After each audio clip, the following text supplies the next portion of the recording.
UDFിൻ്റെ ഒരു എടുത്തുചാട്ടമായിരുന്നു ഈ തെരഞ്ഞെടുപ്പ് കാലത്ത് നൽകിയ സൗജന്യം. അതിലൊന്നാണ് KSRTCയിൽ സ്ത്രീകൾക്ക് സൗജന്യ യാത്ര. അതെ, പ്രിയദർശിനി സൗജന്യ യാത്ര. അത് ഓർഡിനറിയിൽ കൊണ്ടുതൂക്കി. ഈ സൗജന്യം അനുഭവിക്കുന്ന സ്ത്രീകൾ പോലും ആദ്യം അന്തം വിട്ടുപോയി. അതും KSRTCയിൽ നിന്ന് ഇങ്ങനെ ഒരു സൗജന്യം കിട്ടുക എന്ന് പറഞ്ഞാൽ, കാരണം അത് പണ്ടേ ദുർബല. അങ്ങനെയുള്ള ഒരു വകുപ്പ് രക്ഷപ്പെടാനായിട്ട് ശ്രമിച്ചുകൊണ്ടിരിക്കുമ്പോഴാണ് ഈ സൗജന്യം കൂടെ.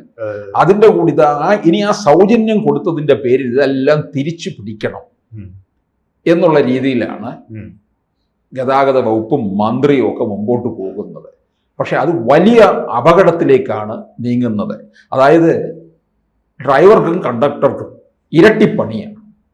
കണ്ടക്ടർക്ക് ഒന്ന് ഇരുന്നെങ്കിലും ഉറങ്ങാം, അല്ലേ? ഡ്രൈവർ ഉറങ്ങിയാൽ കാര്യം മാറത്തില്ലേ?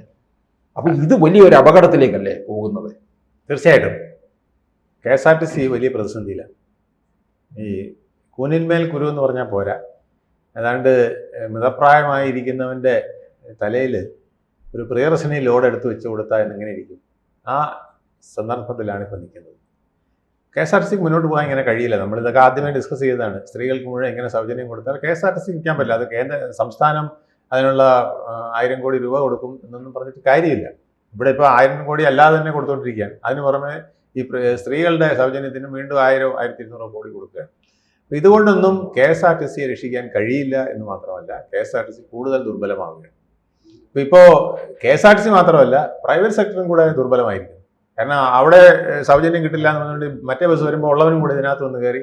പ്രൈവറ്റ് ഒരുവിധം നന്നായിട്ട് പോയിക്കൊണ്ടിരുന്നതാണ്. അവർ കുറച്ച് പേര് ജീവിച്ചുകൊണ്ടിരുന്നത്. ഒരു ബസ്സിൽ മിക്കവാറും ഒരു 5-6 സ്റ്റാഫ് ഒരുവിധം ഭേദപ്പെട്ട് ജീവിക്കുക, മുതലാളിക്ക് മുടക്കുകാശ് കിട്ടുകയൊക്കെ ചെയ്തുകൊണ്ടിരുന്ന ഒരു സംവിധാനം കൂടെ ഇല്ലാതാകാൻ പോവുകയാണ്. ഇപ്പോൾ KSRTC കേരളത്തിലെ ഗതാഗതം സംവിധാനത്തെ മൊത്തം തുലയ്ക്കുന്ന വിധത്തിലാണ് പോകുന്നത്. ഇങ്ങനെ പോയാൽ വലിയ വിഷമമാവും. അതിനിടയ്ക്കാണ് ഇപ്പോൾ ഈ ജീവനക്കാരെ കൊണ്ട് മുൾമുനയിൽ നിർത്തിക്കൊണ്ട് അവരുടെ ജീവൻ അപകടത്തിലായിക്കൊണ്ട് ഇങ്ങനെ ഒരു സംവിധാനവും കൂടെ വന്നിരിക്കുന്നത്. അതായത് ഡബിൾ ഡ്യൂട്ടി. ഡബിൾ ഡ്യൂട്ടി എന്ന് പറഞ്ഞാൽ കോഴിക്കോട് ഇപ്പോൾ ഈ അടുത്ത് നടന്ന സംഭവം, കോഴിക്കോട് നിന്ന് മൈസൂരിലേക്ക് പോകുന്ന ഒരു വാഹനം, ബാംഗ്ലൂരിലേക്ക് പോകുന്ന ബസ് 2 ഡ്യൂട്ടിയാണ് ഒരാൾ കൊടുക്കുന്നത്. അപ്പം അതിൻ്റെ ഫലമായിട്ട് ഇയാൾ ഏതാണ്ട് 24 മണിക്കൂറോളം വണ്ടി ഓടിക്കേണ്ടി വരികയാണ്. ഇവിടുന്ന് അങ്ങോട്ട് പോകുന്നു, ആ വണ്ടി തന്നെ തിരിച്ചും വരുന്നു. അതിനായിട്ട് 1850 രൂപയായിട്ടാണ് ഈ പാവത്തിന് അധികം കിട്ടുന്നത്. അതിനുവേണ്ടി ജീവൻ പണയം വെച്ചാണ് പോകുന്നത്. ജീവൻ പണയം ഉറക്കം വരില്ലേ മനുഷ്യനായ, അതായത് UN-ന്റെ ഒരു വേൾഡ് ഹെൽത്ത് ഓർഗനൈസേഷൻ്റെ കണക്ക് പ്രകാരം 12 മണിക്കൂറിൽ കൂടുതൽ ജോലി ചെയ്തെന്നാണ്. 12 മണിക്കൂറിൽ കൂടുതൽ ജോലി ചെയ്താൽ, 8 മണിക്കൂറാണ് ഐഡിയൽ ടൈം, 12 മണിക്കൂർ മാക്സിമം, അതിൽ കൂടുതൽ ജോലി ചെയ്താൽ അവൻ്റെ ബുദ്ധി നേരെ നിൽക്കില്ല, ശ്രദ്ധ നേരെ നിൽക്കില്ല. ശ്രദ്ധ ഏറ്റവും കൂടുതൽ ആവശ്യമായ ഒരു സാധനമാണ് വാഹനം ഓടിക്കുക, അല്ലേ? അപ്പം നമുക്കൊക്കെ തന്നെ അറിയാമല്ലോ, ഹൈവേയിലൂടെ നമ്മളൊരു 2 മണിക്കൂറോ 3 മണിക്കൂറോ ഓടിക്കുമ്പോൾ തന്നെ നമ്മൾ എത്ര ടയേർഡായി പോകും.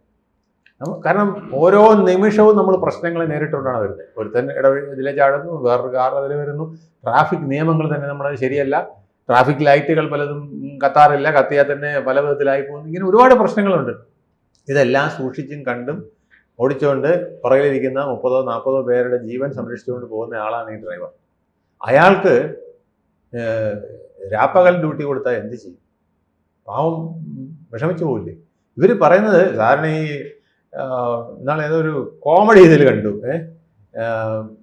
മിസ്റ്റർ ബീൻ കാർ ഓടിച്ചു പോയി ഉറക്കം വന്നപ്പോഴേ 2 ഈർക്കിലി എടുത്ത് ഇങ്ങനെ കണ്ണിൽ വെച്ചിരിക്കുന്നു, എന്നിട്ട് ഓടിക്കുന്നത്. കണ്ണിങ്ങനെ പോള തമ്മിൽ ഈർക്കിലി വെച്ച് അകറ്റി വെച്ചിട്ട് ഓടിക്കുന്നു.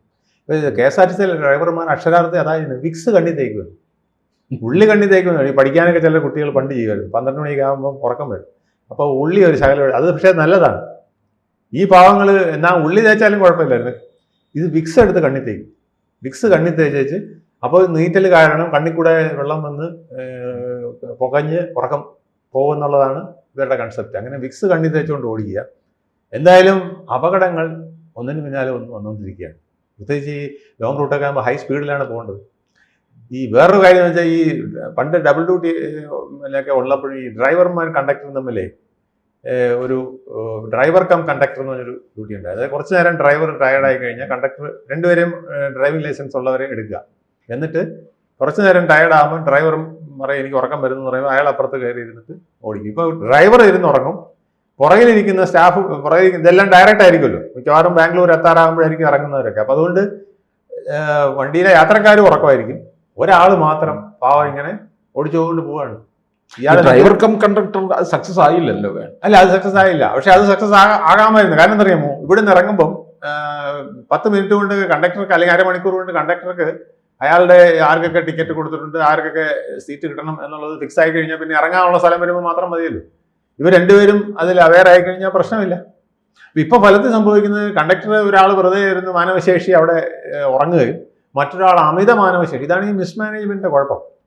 KSRTC-യിൽ മിസ്മാനേജ്മെന്റ്, ലേബറിന് മിസ്മാനേജ്മെന്റ്, ധനത്തിന് മിസ്മാനേജ്മെന്റ്, വണ്ടിക്ക് മിസ്മാനേജ്മെന്റ്. എത്രയോ നാളുകൊണ്ട് പറയുന്നത് KSRTC ഒരു ഡ്രൈവർക്കും കണ്ടക്ടർക്കും ഒരു ക്ലീനർക്കുമായിട്ട് ഏൽപ്പിക്കും. പണ്ട് ഈ KTDC നഷ്ടത്തിലായിരുന്നു. അപ്പോൾ T ബാലകൃഷ്ണൻ KTDC MD ആയി വന്നപ്പോൾ അദ്ദേഹം ഒരു പരിപാടി ചെയ്തു. അവിടുത്തെ സ്റ്റാഫിന്, ഓരോ ഹോട്ടലിനും അതിൻ്റെ സ്റ്റാഫിന് അതിൻ്റെ മാനേജ്മെൻറ്റിൻ്റെ മുഴുവൻ ഉത്തരവാദിത്വം, അതിന് ലാഭം ഉണ്ടാക്കിയെടുക്കേണ്ടത് അവരുടെ ഉത്തരവാദിത്തമാണ്. അതിന് പ്രത്യേക ഇൻസെൻറ്റീവ് പിന്നെ ഒക്കെ വരുത്തി കൊണ്ടുപോകും. അതിൻ്റെ ഗുണമെന്ന് വെച്ചാൽ മാനേജർ മുതൽ അവിടുത്തെ വെയിറ്ററും കുക്കും വരെയുള്ളവർക്ക് ആ മാനേജ്മെൻറ്റിൽ ഒരു ഉത്തരവാദിത്വം വരും. നന്നായിട്ട് സെർവ് ചെയ്യുക, നന്നായിട്ട് ഭക്ഷണം കൊടുക്കുക, നന്നായിട്ട് പിന്നെ KTDCയെ ലാഭത്തിലായി കൊണ്ടുപോകുന്നതിനുള്ള താല്പര്യം അവർക്ക് വരും. ഒരുപാട് KTDC സ്ഥാപനങ്ങൾ അതുകൊണ്ട് രക്ഷപ്പെട്ടു പോയി. ഇത് പല പ്രാവശ്യം KSRTC-ക്ക് പറഞ്ഞതാണ്. KSRTC-യോട് ഒത്തിരി പേര് ഞാനൊരു സജഷൻ പല പ്രാവശ്യം കൊടുക്കും. ഈ ടൂറിസത്തിൻ്റെ അനുഭവം വെച്ചാണ് ഞാനിത് കൊടുത്തത്. രാജമാണിക്ക് MD ആയിരുന്നപ്പോഴാണ് ഞാൻ ഈ പ്രപ്പോസൽ കൊടുത്തത്. രാജമാണിക്ക് എന്നായിരുന്നു KSRTC MD ആയിരുന്നു. കഴിഞ്ഞ എത്രയോ നാളെ കഴിഞ്ഞു. ഒരു വണ്ടിയുടെ ഉത്തരവാദിത്തം അവർക്ക് കൊടുക്കുക. ഡ്രൈവർ, കണ്ടക്ടർ, അതുപോലെ തന്നെ ഒരു മെക്കാനിക്. ഇവരാണ് ഈ വണ്ടിയെ ശുദ്ധമായി സൂക്ഷിച്ചു കൊണ്ട് നടക്കേണ്ട ജോലി. ഇവർക്ക് ഈ വണ്ടിയിൽ നിന്നുള്ള ഒരു ഇൻസെൻറ്റീവ് കൂടെ അധികം മെയിൻ്റനൻസ് ഇല്ലാതെ കൊണ്ടുപോയാൽ അതിന് ലാഭകരമായിട്ട് കൊണ്ടുപോയ കണ്ടക്ടറും ഡ്രൈവർക്കും ഈ പിന്നെ മെക്കാനിക്കിനും അതിൻ്റെ ബെനിഫിറ്റ് കിട്ടുന്ന വിധത്തിൽ കൊണ്ടുപോയാൽ എത്രയോ ലാഭത്തിൽ പോകുമായിരുന്നു.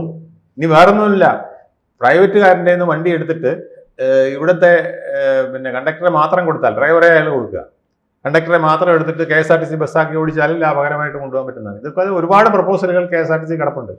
പക്ഷെ അതൊന്നും ചെയ്യുന്നില്ല. രാജമാണിക്യ റിപ്പോർട്ട് ഒരുപക്ഷെ നടപ്പിലാക്കിയിരുന്നുവെങ്കിൽ പല കാര്യങ്ങളും ചെയ്യാൻ പറ്റും.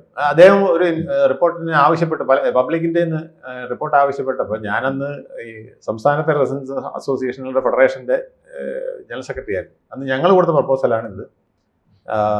ഇങ്ങനെ പ്രൈവറ്റ് ബസ്സുകൾ ഹയർ ചെയ്തിട്ട് അതിലെ കണ്ടക്ടർ, ഡ്രൈവറെ ഉൾപ്പെടെ ഹയർ ചെയ്യുക. അപ്പോൾ വണ്ടിയും വണ്ടിയുടെ മെയിൻ്റനൻസും എല്ലാം അവർ, കണ്ടക്ടർ മാത്രം KSRTC-യുടെ, എന്നിട്ട് ലാഭവിഹിതം ഷെയർ ചെയ്യുക. അപ്പോൾ ലാഭം ഉണ്ടാക്കാനായിട്ട് പ്രൈവറ്റുകാർ അവൻ ഇനിഷ്യേറ്റീവ് എടുക്കും. അതോടൊപ്പം തന്നെ KSRTC-യുടെ കണ്ടക്ടറുടെ ജോലി വേറൊന്നുമില്ല, ആളെ കയറുന്ന അനുസരിച്ച് ടിക്കറ്റ് കൊടുക്കുക, ആ പൈസ കൊണ്ടുവന്ന് KSRTC-യുടെ ഡിപ്പോയിൽ അടയ്ക്കുക, അതിൽ നിന്ന് ലാഭവിഹിതം അയാൾക്ക് കൊടുക്കുക. ഈ മെത്തേഡൊക്കെ ഒരുപാട് സജഷൻസ് വന്നതാണ്. അതൊന്നും അവർ നടപ്പിലാക്കിയെന്ന് മാത്രമല്ല, ഇപ്പോൾ ജീവനക്കാരൻ്റെ ജീവൻ അപകടത്തിലായിക്കൊണ്ടുള്ള ഇത്തരം പദ്ധതികളിലൂടെയാണ് ലാഭം കണ്ടെത്താൻ പോകുന്നത്.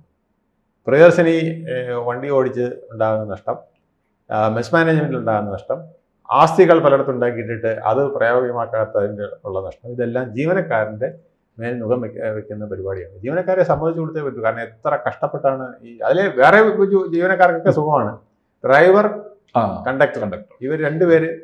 പക്ഷേ ലോങ് റൂട്ടിലെ കണ്ടക്ടർക്കും സുഖമാണ്, അയക്ക് ഉറങ്ങാം.